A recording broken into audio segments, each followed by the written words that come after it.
Chapter 37. The two gentlemen left Rosings the next morning, and Mr. Collins, having been in waiting near the lodges, to make them his parting obeisance, was able to bring home the pleasing intelligence of their appearing in very good health, and in as tolerable spirits as could be expected, after the melancholy scene so lately gone through at Rosings. To Rosings he then hastened, to console Lady Catherine and her daughter, and on his return brought back, with great satisfaction, a message from her ladyship, importing that she felt herself so dull as to make her very desirous of having them all to dine with her. Elizabeth could not see Lady Catherine without recollecting that, had she chosen it, she might by this time have been presented to her as her future niece, nor could she think, without a smile, of what her ladyship's indignation would have been. What would she have said? How would she have behaved? Were questions with which she amused herself. Their first subject was the diminution of the Rosings party. "I assure you, I feel it exceedingly," said Lady Catherine. "I believe no one feels the loss of friends so much as I do. But I am particularly attached to these young men, and know them to be so much attached to me. They were excessively sorry to go. But so they always are."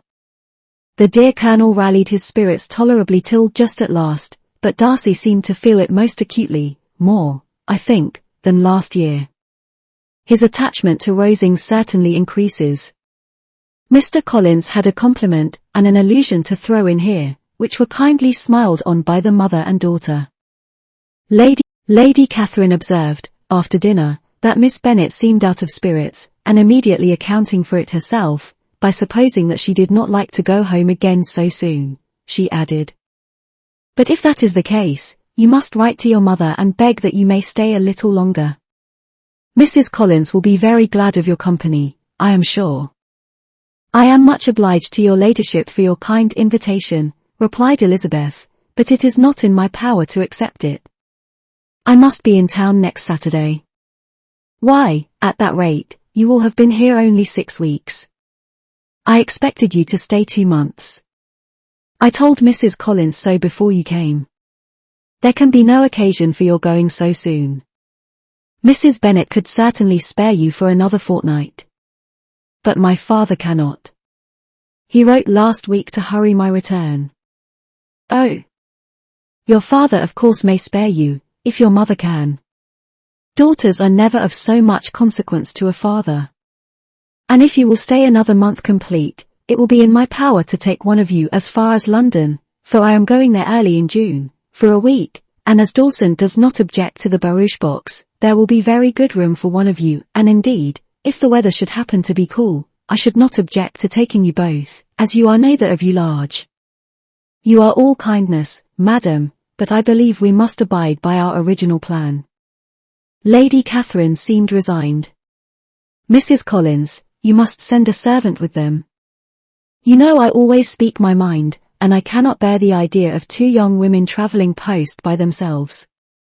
It is highly improper. You must contrive to send somebody. I have the greatest dislike in the world to that sort of thing. Young women should always be properly guarded and attended, according to their situation in life. When my niece Georgiana went to Ramsgate last summer, I made a point of her having 2 men servants go with her. Miss Darcy, the daughter of Mr. Darcy, of Pemberley, and Lady Anne, could not have appeared with propriety in a different manner. I am excessively attentive to all those things. You must send John with the young ladies, Mrs. Collins. I am glad it occurred to me to mention it, for it would really be discreditable to you to let them go alone. My uncle is to send a servant for us." "Oh. Your uncle? He keeps a manservant, does he? I am very glad you have somebody who thinks of these things.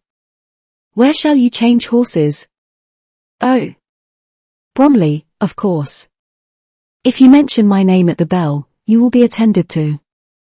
Lady Catherine had many other questions to ask respecting their journey, and as she did not answer them all herself, attention was necessary, which Elizabeth believed to be lucky for her, or, with a mind so occupied, she might have forgotten where she was.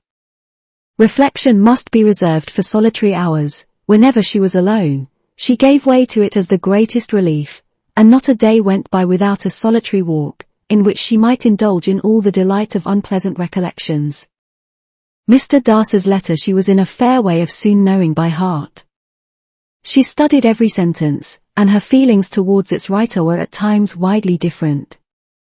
When she remembered the style of his address, she was still full of indignation, but when she considered how unjustly she had condemned and upbraided him, her anger was turned against herself, and his disappointed feelings became the object of compassion. His attachment excited gratitude, his general character respect, but she could not approve him, nor could she for a moment repent her refusal, or feel the slightest inclination ever to see him again. In her own past behavior, there was a constant source of vexation and regret, and in the unhappy defects of her family, a subject of yet heavier chagrin. They were hopeless of remedy. Her father, contented with laughing at them, would never exert himself to restrain the wild giddiness of his youngest daughters, and her mother, with manners so far from right herself, was entirely insensible of the evil. Elizabeth had frequently united with Jane in an endeavour to check the imprudence of Catherine and Lydia, but while they were supported by their mother's indulgence, what chance could there be of improvement? Catherine, weak-spirited, irritable, and completely under Lydia's guidance, had been always affronted by their advice, and Lydia, self-willed and careless, would scarcely give them a hearing. They were ignorant, idle, and vain. While there was an officer in Meryton, they would flirt with him, and while Meryton was within a walk of Longbourn, they would be going there forever. Anxiety on Jane's behalf was another prevailing concern, and Mr. Darcy's explanation, by restoring Bingley to all her former good opinion, heightened the sense of what Jane had lost. His affection was proved to have been sincere, and his conduct cleared of all blame, unless any could attach to the implicitness of his confidence in his friend. How grievous then was the thought that, of a situation so desirable in every respect, so replete with advantage, so promising for happiness, Jane had been deprived, by the folly and indecorum of her own family. When to these recollections was added the development of Wickham's character, it may be easily believed that the happy spirits which had seldom been depressed before, were now so much affected as to make it almost impossible for her to appear tolerably cheerful. Their engagements at Rosings were as frequent during the last week of her stay as they had been at first.